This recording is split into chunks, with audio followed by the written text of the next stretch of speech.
Hello, this is Randy. Welcome to another edition of Brain Break with Randy and Keitho. I wanted to tell you a story tonight that you may find interesting. I know I find it interesting and quite a bit funny. I used to live in a neighborhood where everybody knew everybody else. All the neighborhood activities occurred in someone's backyard. It was incredible that way. We didn't go to a church house or any other building. We would meet in each other's homes. It was very friendly. It was wonderful. I had one of the yards where they would have activities at occasionally, but we had one neighbor who had an amazing yard, and it was like it was made for entertaining. It probably was. Now they have chickens and all kinds of things, but back in the day, it was just an amazing yard. If we had a barbecue, they could cook the food underneath a little ramada. We literally could feed several hundred people in that yard. It was incredible. But it was a wonderful place to live.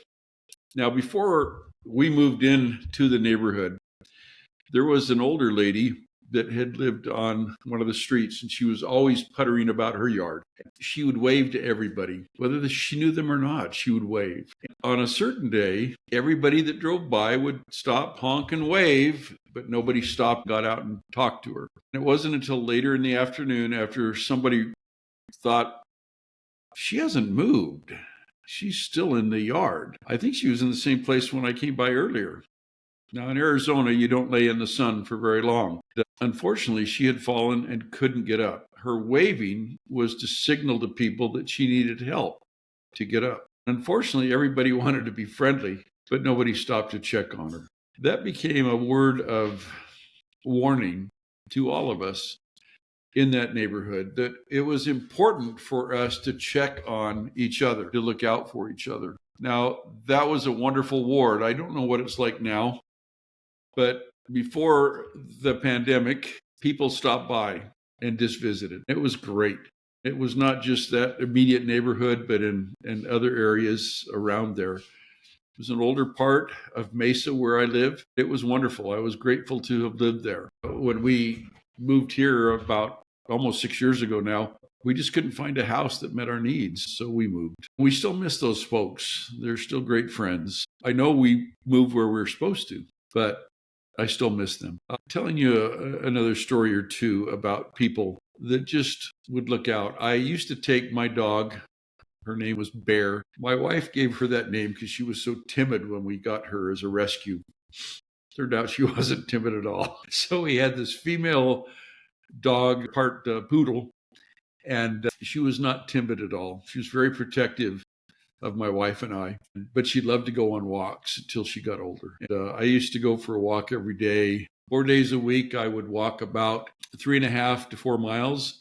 On 2 days a week, I was able to walk 6 to 7 miles. I had a friend that I walked with. He had to start at a certain time on the 4 days he worked, and the other 2 days he didn't.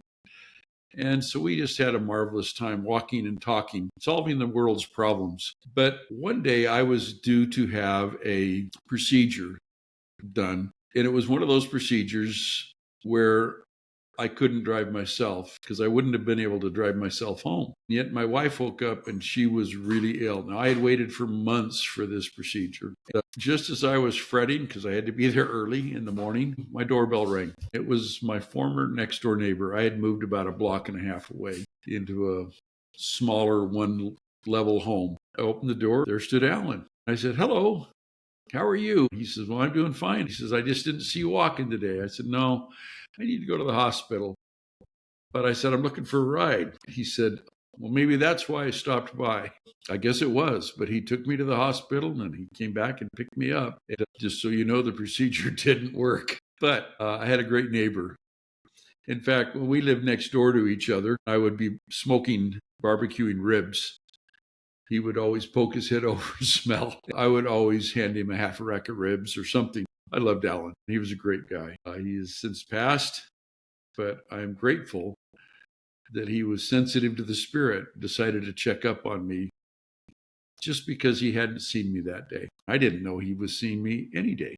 But I guess that's my message today. Take time to say hello to each other. Take time to visit each other in your homes, their homes. That's going to mean a lot more to somebody than if you just see them once a week on Sunday at church or at a ball game with your grandkids. But actually stopping by, seeing them, you don't have to bring something, but it never hurts. Bring some cookies, bring a loaf of bread.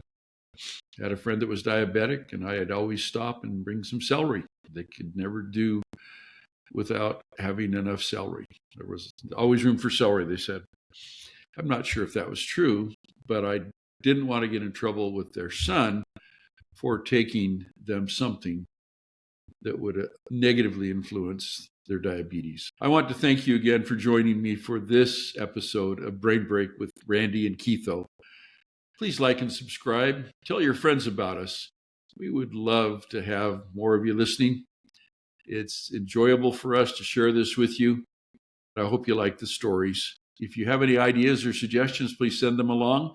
And please tell your family and friends about us as well. Again, like and subscribe. I wish you the best